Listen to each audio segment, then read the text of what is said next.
Minna, Genki! Hey everyone, it's Aaliyah with Beyond the Frame, YouTube's #1 resource for everything behind the scenes of your favorite films, TV shows, and anime. And today, we are talking about one of my favorite animes, Kusuriya no Hitorigoto, or Apothecary Diaries. Now, hopefully you've already seen season 1 because in today's video, I'm going to be discussing theories, concept, themes, and interesting facts from season 1 that can help you get ready for season 2. So stay with me as we travel back in time to enter the magical world of Apothecary Diaries.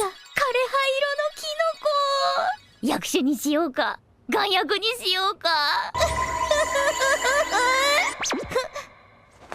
おかえりなさいませおかえりなさいま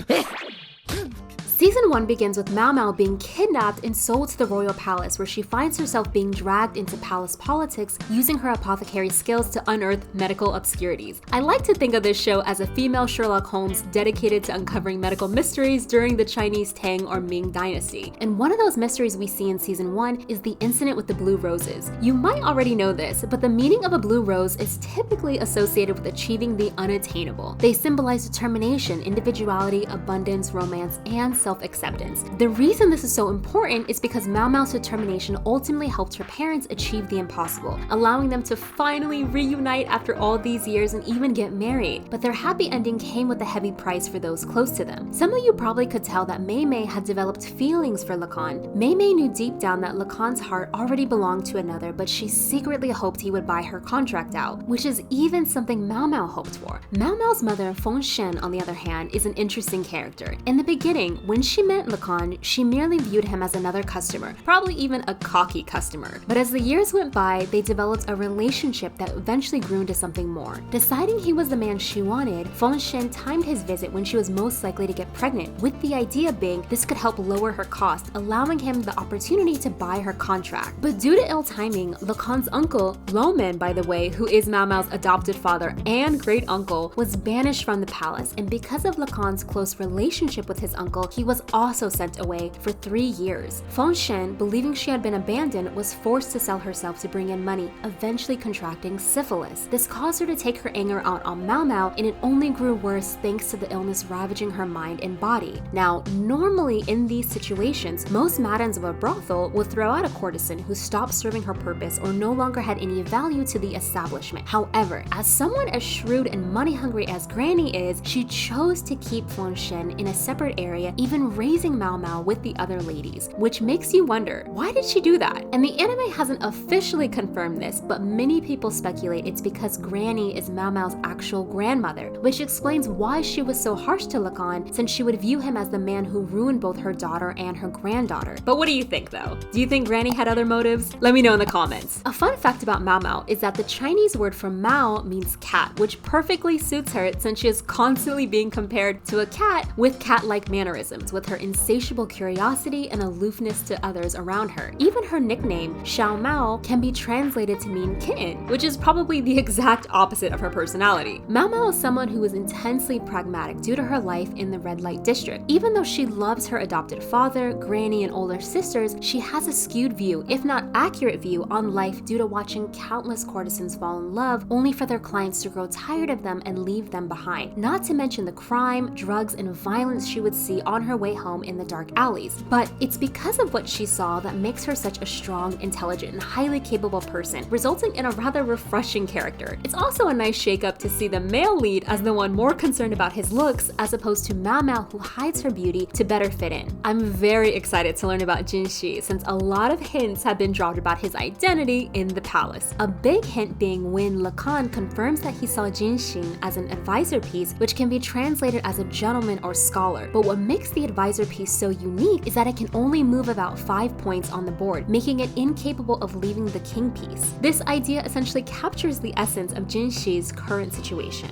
Also, I'm not sure if you all remember his remark about gifting Maomao an ox Bezoar. It's usually a hard mass that can be found in the GI tract of an ox or cow, like a gallstone. They're rare to find because very specific conditions need to be met for one of these to be produced. The word Bezoar is associated with an antidote, and it was believed to be so powerful it could work against any poison, which is something Maomao is very obsessed with. Hopefully we get to see Maomao's wish come true this season. Not forgetting that Suirei, the Moriarty to her Sherlock, was one of the very few people to actually outwit Maomao, and Suirei successfully faked her death, something even Maomao doesn't fully know how to do. This is definitely going to be an important arc in the series. Now, changing topics a bit, do you guys remember the garden party and the hairpin scene? Okay, so I thought about this scene a lot because while I grasped most of it, I wanted to better understand the nuances of what the hairpins meant since the creator didn't delve too deeply into the backstory. Consort Gyokyo's hairpin is easy to understand. She gifted one to Maomao as a way of thanking her for her service and letting others know that Maomao was under her protection. Consort Lihua's hairpin had a different meaning. Hers was more so meant as a thank you for saving my life, ultimately helping me get back in the good graces of the emperor. And even though she knew she was risking Gyokyo's anger, she still wanted to do it since she holds Maomao in such high esteem. Another hairpin Maomao received was from Lihaku, and Maomao was correct in her assumption that it was given as a consolation prize. He didn't want the other girls to feel bad, so he was handing them out like free chocolates at a store. However, the reason why we know this is different from how Jinshi feels is because of a very few telling moments. The first was Jinshi's red cheeks when he gifted Maomao his hairpin. The second is how the following day he worked very hard to finish his work early so he could see Maomao, only to learn she had already left the palace with Lihaku. Third, he was incredibly jealous when she returned, saying that he lost to a consolation prize and was nearly on the verge of losing it when he thought Maomao slept with Lihaku. I think it's also important to note that the point of giving a hairpin to a woman who works in the rear palace is because they usually are not able to get time off. So the hairpin acts as a way to get a vacation for the couple. And typically, the higher ranking an officer is, the more time they're able to get off. So in this case, if Maomao had accepted Jinshi's hairpiece,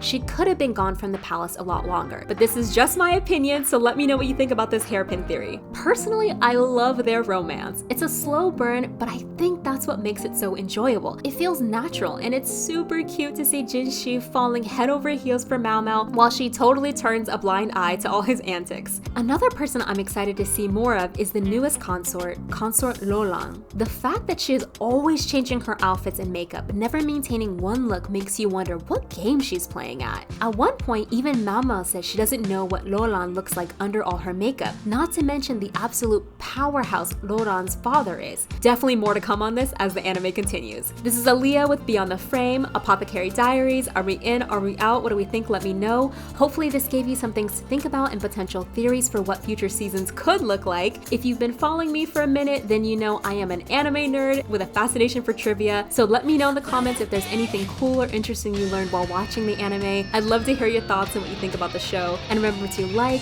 subscribe, and I'll see you next time. Ja, mata ne!